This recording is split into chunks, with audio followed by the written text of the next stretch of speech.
For the last 4 months, an entire community has been captivated by the story of a Chester County teenager shot and paralyzed at a party in Winnsboro. Amber Grant has come a long way from her days at the ICU at Palmetto Health to rehab at a Philadelphia hospital and finally recovering at home with her family. News 19's Ashley Yarkin joins us now. She has been following Amber's story for months, and you have an update for us tonight. And guys, it hasn't been easy.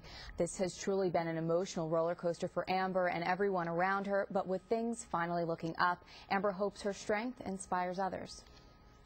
Yeah, who got shot? Amber Grant.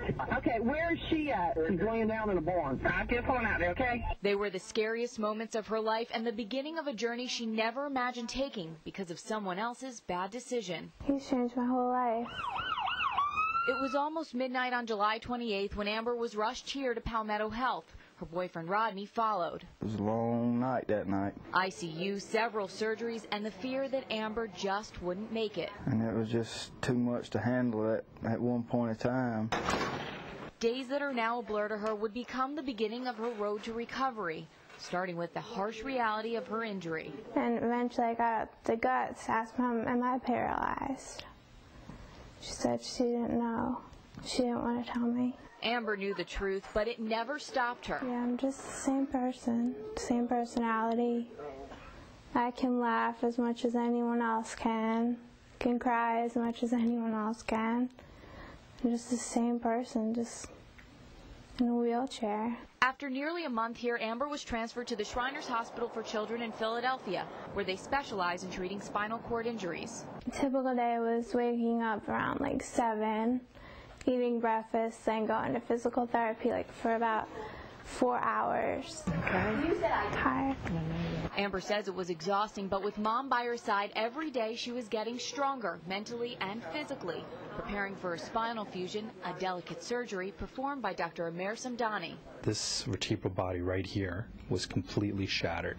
So all these elements were destroyed, both in the back and in the front. So essentially, in order to stabilize that area and prevent in the future from Amber developing a deformity. During the nearly 5-hour surgery, titanium rods and screws were placed up and down her spine. It's going to take her a little bit of time to get back to the state that she was in previously and all the progress that she had made. And I was like, how am I going to get through this?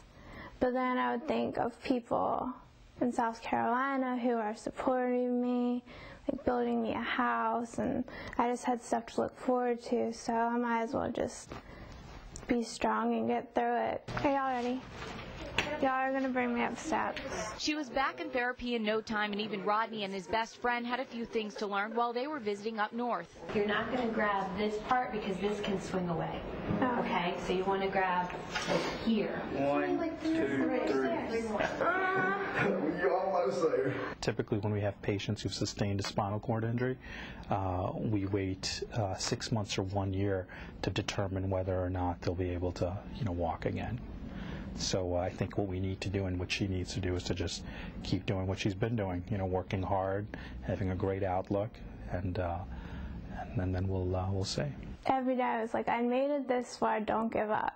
Then the next day I would say it, and the next day, and finally I got out of a hospital. It worked. On November 20th, Amber boarded a plane to Charlotte and finally headed home. Coming home was like the happiest I've ever been in my life. I love you. It's a miracle. Until her wheelchair-friendly house is completed, Amber and her mother are staying with Rodney's family, whose home is a bit easier to get around.